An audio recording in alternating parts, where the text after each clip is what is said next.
विकास करी लेकिन ओकर संरक्षण नहीं होए तो कोनो विकास के महत्व नहीं है।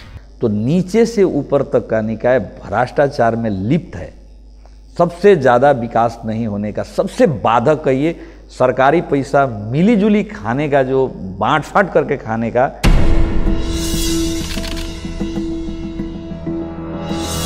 कते के घर बार बार एक बेर जत्ते लेबऽ के छै, जत्ते चौड़ा सड़क करऽ के छै, एक बेर डिसीजन कऽ दो।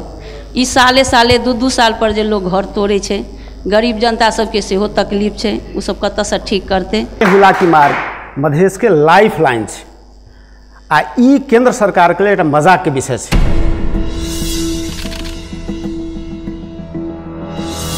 रोड जैसे हर साल पर कहीं न कहीं से माटी लाइब कर रखल जाए छै। यदि यह किस्म के विकास रहते तो जानकी मंदिरो डूब जेते, पोखरी भ जेते, तैयो ओकर विकास नहीं होते।